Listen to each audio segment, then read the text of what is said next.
पर सुखदेव भगवान यहाँ परीक्षित जी को नवधा भक्ति में भी 3 भक्ति का मुख्य रूप से उपदेश किए हैं। श्रोतव्य, कीर्तितव्यश्च और स्मर्तव्यश्च इच्छता भयम। श्रवण करे, कीर्तन करे और स्मरण करे। फिर श्री रूप गोस्वामी जी भक्ति रसामृत सिंधु में किनसे श्रवण करे इसका वर्णन किए हैं, कैसे कीर्तन करे इसका वर्णन किए हैं और कैसे स्मरण करे इसका वर्णन किए हैं। श्रवण के नाम पर भी कुछ भी श्रवण न कर ले, श्रवण के नाम पर शास्त्र को ही श्रवण करे। श्रीमद् भागवत जी तो वैष्णवों की संहिता है। हमारे ठाकुर श्री चैतन्य देव अपनी संपूर्ण लीला में भागवत जी श्रवण करते हैं। गदाधर प्रभु से आप नित्य भागवत जी श्रवण करते हैं। आज भी वो भागवत जी पाटबाड़ी में विराजमान है। भागवताचार्य जी से महाप्रभु ने भागवत जी श्रवण करी। महाप्रभु के प्रेमाश्रु से वो भागवत जी के पृष्ठ गीले हो गए, धुल गए।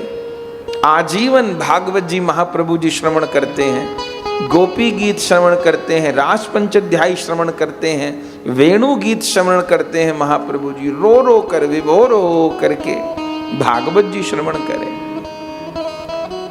श्रीमन महाप्रभु जी श्री कृष्ण कर्णामृत दक्षिण भारत से लेके आए। हम लोग राधा कांत मठ गए तो वहाँ महाप्रभु की पादुका जी, महाप्रभु जी के करुआ जी रखे हैं। तो वहाँ महाप्रभु जी की हस्तलिखित कृष्ण कर्णामृत के भी पृष्ठ वहाँ पर रखे हैं। महाप्रभु जी जब दक्षिण भारत गए तो कृष्ण कर्णामृत भी लेकर के आए हैं। एक जगह कथा हो रही थी, गौर कथा में हम लोग सुनते हैं। ब्रह्म संहिता महाप्रभु जी लेकर के आए हैं। कुर्म पुराण के अंश महाप्रभु जी लेकर के आए हैं। महाप्रभु जी गीत गोविंद श्रवण करते हैं। महाप्रभु जी कृष्ण कर्णामृत श्रवण करते हैं। मुख्य बात है श्री कृष्ण कथा और श्री कृष्ण के प्राण प्यारे भक्तों की कथा श्रवण करें, श्रोतव्य, और फिर कीर्तन करे। कीर्तन करे, ये युग ही कीर्तन का युग है। इस युग में कीर्तन किए बिना बात नहीं बनेगी।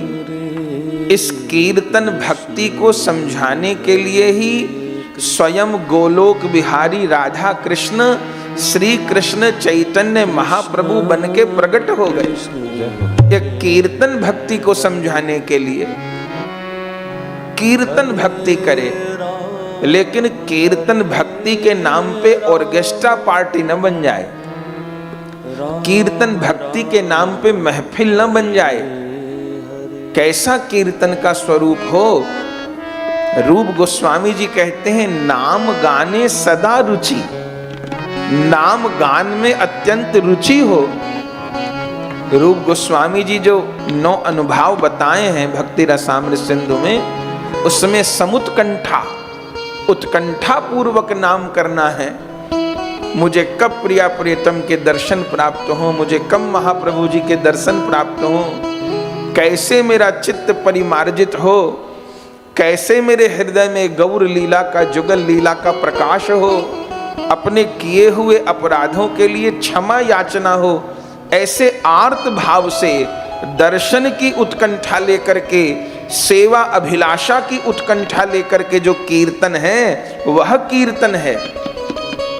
आज जैसे कीर्तन के नाम पर महफिल होती है, वह कीर्तन भागवत जी का कीर्तन नहीं है। बहुत बड़े गायक को बुलाया गया और गायक का गायकी करते हुए केवल एक ही मनोभाव है, कैसे मेरा भजन, मेरा जो गीत है वो जम जाए। और आयोजकों का भी एक ही भाव है कि लोग हमको कहें कि हम कितने बड़े गीतकार को बुलाए। इससे बात नहीं बनेगी। कीर्तन भक्ति तो गौर भक्त वृंद से ही सीखनी होगी। इस जगत को कीर्तन भक्ति तो स्वयं महाप्रभु जी प्रदान किए हैं। तो कीर्तितव्यश्च, कीर्तन हो। और कीर्तन का ही जो दूसरा रूप है वह नाम जप है। कीर्तन करने में भी श्रम लगेगा, तो एक समय तक कीर्तन होगा, फिर कुछ समय बाद शरीर श्रमित होगा, तो फिर बोले नाम जप करें। जब तक कीर्तन हो सकता है कीर्तन करें, उसके साथ फिर नाम जप करें। और नाम जप के अगर इस युग के इस त्रिलोकी में सबसे बड़े कोई आचार्य हैं तो नामाचार्य श्री हरिदास ठाकुर जी। क्या कहना, जिन्होंने जगत को नाम करना सिखाया है। नाम के बिना तो सारी बात भी अधूरी है। नाम के बिना नामी भी दूर है, नाम के बिना धाम भी दूर है, नाम के बिना लीला भी दूर है। 4 रूपों में भगवान स्वयं प्रकट हैं, नाम, रूप, लीला और धाम। लेकिन रूप प्रकाशित हो इसके लिए शुद्ध चित्त चाहिए। भगवान की लीला की अनुभूति हो इसके लिए शुद्ध चित्त चाहिए। धाम का चिन्मय स्वरूप अनुभव हो इसके लिए शुद्ध चित्त चाहिए। तो रूप, लीला और धाम ये तीनों शुद्ध चित्त की अपेक्षा रखते हैं। लेकिन एकमात्र नाम भगवान ऐसे हैं जो हम जैसे मलिन हृदय वाली की जीवा पर भी स्फुरित हो जाए। इसलिए नाम भगवान से दयालु कोई नहीं है, नाम से अधिक शक्तिमान कोई नहीं है, नाम से अधिक दयालु कोई नहीं है। तो निरंतर नाम का जप हो। श्री गौरांग देव इस सारे जगत को श्री महामंत्र जप की आज्ञा किए हैं। जिस गौर गंभीरा का हम दर्शन किए, चैतन्य चरितामृत में वर्णन है, श्रीमन महाप्रभु जी ऐसे करमाला से नाम जपते हैं, निरंतर अश्रु प्रवाह और करमाला से हरे कृष्ण हरे कृष्ण कृष्ण हरे हरे हरे राम राम राम हरे कृष्णा कृष्ण कृष्ण हरे हरे हरे राम राम राम स्वयं राधा कृष्ण की भक्ति करना सिखाते हैं। महाप्रभु चैतन्य राधा भावधारी और आपुन भक्ति करे आप मुरारी। श्री कृष्ण स्वयं अपनी भक्ति करना सिखा रहे हैं और वो श्री कृष्ण भी श्री कृष्ण नाम ही ले रहे हैं। तो उन साक्षात श्री कृष्ण को भी प्रेम का आस्वादन अपने नाम के द्वारा ही होता है। वो स्वयं भगवान भी अपने नाम का आश्रय लेते हैं, तो हम जीवों की तो क्या गति है नाम को छोड़ के। श्री हरिदास ठाकुर जी के द्वारा उसी नाम का आदर्श उपस्थित कराया है। तो पहली श्रवण भक्ति है, दूसरी कीर्तन भक्ति है। भगवान गीता जी में कहते हैं, यज्ञों में मैं जप यज्ञ हूं। ऐसे अग्नि वाला यज्ञ जो करे उसको प्रणाम, लेकिन अग्नि वाला यज्ञ इस कलयुग में कितना सफल होगा पता नहीं, चूंकि घी ही शुद्ध नहीं मिलेगा।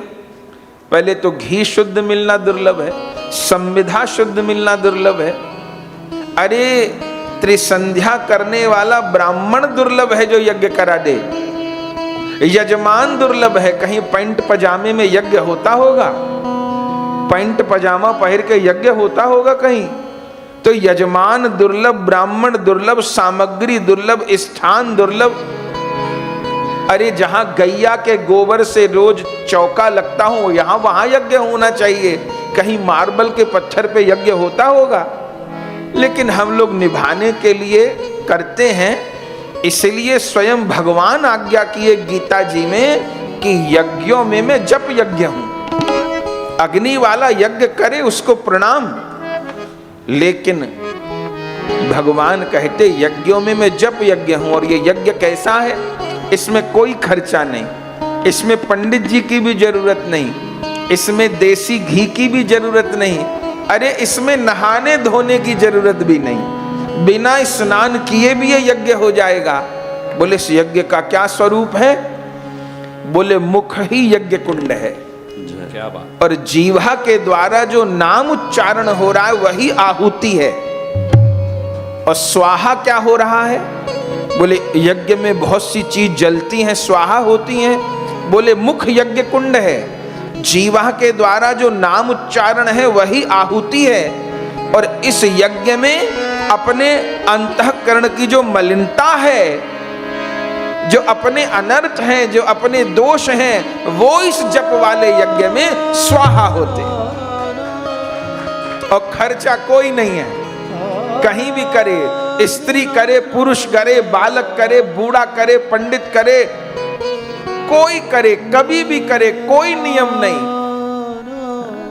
खाईते शुईते जथा तथा नाम लय, देश काले नियम नाई सर्व सिद्धि है। तो श्रोतव्य और कीर्तितव्यश्च, और फिर कहा स्मर्तव्यश्च, स्मरण करे, स्मरण करे, स्मरण करे। ये जो स्मरण भक्ति है, ये श्रवण और कीर्तन भक्ति का फल है। जो सही से श्रवण करेगा, जो सही से कीर्तन भक्ति करेगा, नाम जप वाली भक्ति करेगा, उसका स्मरण बनेगा। महाप्रभु जी के मार्ग में जो सबसे मुख्य वस्तु है, जिस रस को षड गोस्वामी जी प्रदान किए, वह है अष्टकालीय लीला चिंतन। इसी को स्मरण भक्ति कहते हैं। अपने को राधा दासी मान करके, मैं राधा रानी की दासी हूं, अपने को मंजरी स्वरूप अनुभव करके प्रिया प्रियतम की लीला का चिंतन करना, इसी को वृंदावन में भजन की शिक्षा कहा जाता था। ब्रज में संत हुए श्री राम कृष्णदास पंडित बाबा, भागवत निवास में आज भी उनकी समाधि है। उन्होंने जीवन में शिष्य तो कोई नहीं बनाया, पर उनके शिक्षा शिष्य असंख्य थे। उस समय के जितने सिद्ध महात्मा हुए, कोई भी महात्मा, सब उन्हीं से भजन की शिक्षा लेने जाते थे। और बाबा क्या सिखाते थे? अष्टकालीय लीला चिंतन। रात को 2 बजे बाबा एक आसन से बैठ जाते और दोपहर 2 बजे तक एक आसन पर बैठे रहते और अष्टकालीय लीला चिंतन होता। ये स्मरण है मन के द्वारा राधा माधव के रूप का और राधा माधव की लीला का चिंतन करना। उसके लिए गुरु मुख से ज्ञान चाहिए, उसके लिए शास्त्र अध्ययन चाहिए। देखना होगा इस समय प्रिया प्रियतम कहां है। अभी 5 बजने को है, 5 बजने में 5-10 मिनट बाकी है। अब इस समय सोचना होगा कि अष्टकालीय लीला में कौन लीला हो रही है। जैसे हम लोग सोचते हैं इस समय मेरा बेटा कहां होगा, बहू कहां होगी, बेटी कहां होगी, घर के लोग कहां होंगे। बैठे बैठे भी आदमी सोच लेता है ना, बाल बच्चे कहां होंगे, क्या कर रहे होंगे। ऐसे प्रेमी क्या सोचे, इस समय प्रिया प्रियतम क्या कर रहे होंगे, इस समय श्याम सुंदर क्या कर रहे होंगे, इस समय राधा प्यारी क्या कर रही होंगी। तो ये जो समय है, ये अपराह्न काल है। अभी थोड़ी देर में संध्या हो जाएगी। तो क्या समय है ये? इस समय प्रभु गैया चरा के लौट रहे हैं। जय हो। 5 बजे का समय है ना, तो गैया चरा के लौट रहे हैं। तो वैष्णव जन क्या भावना कर रहे हैं कि श्याम सुंदर श्री गिरिराज जी पर वेणुनाद करते हैं। अब सवेरे प्रभु गैया लेके आए। अब गैया तो पूरे ब्रज में फैल गई। अब संध्या होने से पहले पहुंचना है नंद ब्रज के लिए, और लाखों गैया हैं, लाखों बछड़ा हैं। और नंद बाबा इतने बड़े गौ भक्त हैं कि प्रतिदिन गिनती करते हैं, एक बछिया न रह जाए वन में।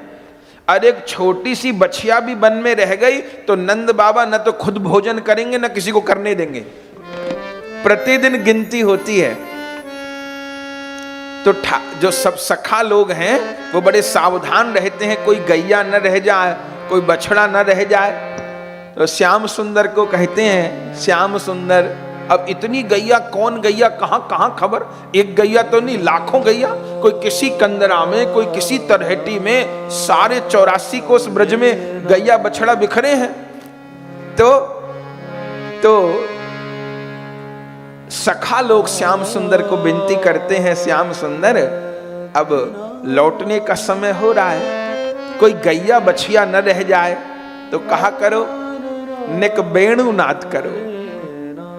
तो या समय ठाकुर जी श्री गिरिराज जी पे शिखर पे विराजमान होके वेणुनाद करें। और वेणुनाद के भी स्वर हैं। सवेरे प्रभु कौन सा राग गाएं, संध्या में प्रभु कौन सा राग गाएं, गैया राग को समझती है। सवेरे कौन सी बंसी बजेगी उसका अर्थ है चलो अब वन में, और संध्या समय कौन सी बंसी बजेगी कि अब वापस गोष्ठ में चलो। तो श्याम सुंदर श्री गिरिराज जी पे इस समय नित्य लीला में वेणुनाद कर रहे हैं। अब ये हमको जानकारी हो, फिर इसके अनुरूप चिंतन हो। अब केवल संसार में ही चिंतन उलझा रहेगा, शरीर में ही चिंतन उलझा रहेगा, भोजन पानी में ही चिंतन उलझा रहेगा, तो जुगल का स्मरण कब होगा? श्रीमन महाप्रभु जी तो इस रस को प्रकट किए हैं। अरे स्वयं श्याम सुंदर इस प्रिया जी के प्रेम के आस्वादन को तो गौरांग बने हैं। और जितनी भी मंजरी गण हैं, रूप मंजरी जी, लवंग मंजरी जी, आचार्य गण भय हैं, कौन चीज के लिए? कि वो नित्य धाम में जो लीला का प्रकाश हो रहा था वो इस प्रगट धाम में हो, और फिर रसिक जन गावें और उस लीला को श्रवण करके हम लोगों को लीला जगत में जाने का मार्ग प्रशस्त होए। तो भागवत जी में तो वस्तु थी, लेकिन उसको विशेष रूप से प्रकाशित किया जीव गोस्वामी जी ने, रूप गोस्वामी जी ने, आचार्य गण ने प्रकाशित किया। तो श्याम सुंदर इस समय वेणुनाद कर रहे हैं, ये भावना करनी होगी। अब फिर अपने आचार्य लोग कैसा वर्णन किए, रघुनाथ दास गोस्वामी जी कैसा सरस वर्णन किए। श्याम सुंदर वेणुनाद करते हैं गैया को बुलाने को कि अब वापस जाना है।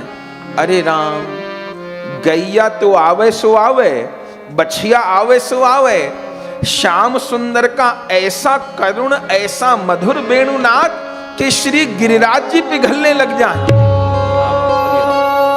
श्री गिरिराज जी द्रवीभूत होने लग जाए और यमुना जी स्तंभित हो जाए श्याम सुंदर का वेणुनाद सुन के। जहां प्रभु विराजे वहां प्रभु के चरण छप जाएं। आहा, जितने पंछी, मयूर, कोयल वे सब उन्मत्त हो जाएं। अरे ब्रज गोपी अपने घर में संध्या समय रसोई की तैयारी कर रही है, तो चूल्हे में लकड़ी लगाई है रसोई सिद्ध करने के लिए। वो सूखी लकड़ी हरी हो जाए, सूखी लकड़ी हरी हो जाए। कैसे? श्याम सुंदर का वेणुनाद सुन के। तो गोपीगण प्रार्थना करें, हे श्याम सुंदर बंसी मत बजाओ, बजाओ तो बजाओ, संध्या समय तो वेणु मत बजाओ। बोले क्यों? बोले तुम्हारा वेणुनाद सुन करके जड़ वस्तु में भी प्रेम को संचार हो जाए, जड़ वस्तु में भी प्रेम को संचार हो जाए। तो गिरिराज जी द्रवीभूत हो रहे हैं और गोमाता, अब प्रभु तो गिरिराज जी के शिखर पे चढ़े हुए हैं और जितनी गोमाता सब एकत्र हो गई। सबरे बछड़ा एकत्र हो गए, सबरे ग्वाल बाल एकत्र हो गए।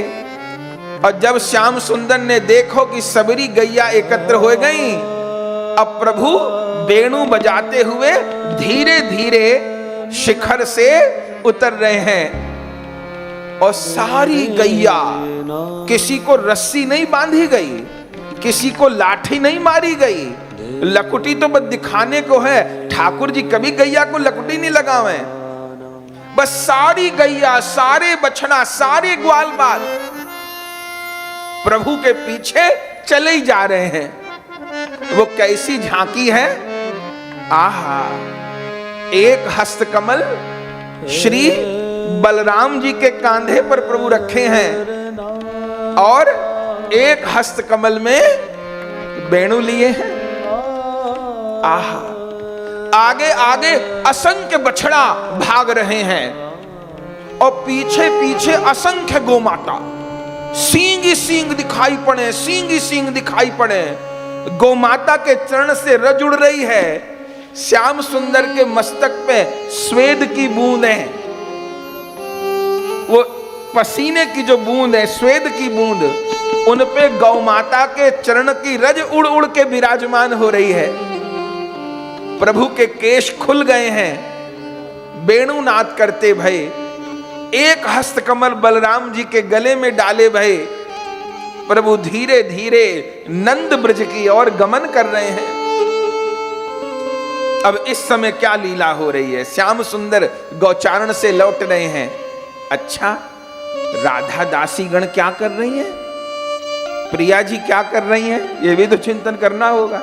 श्याम सुंदर तो गैया चरा के लौट रहे, प्रिया जी क्या कर रही हैं इस समय, राधा दासी गण क्या कर रही हैं, सखी गण क्या कर रही हैं। बोले श्याम सुंदर लौटेंगे तो श्याम सुंदर का स्वागत करना है, तो राधा दासी गण थाली सजा रही हैं। दीपक धर लो, पुष्प रख लो, केसर का जल ले लो, फूल माला रख लो। प्रभु पधारेंगे, निकलेंगे अभी तो उन पे पुष्प वृष्टि करेंगे।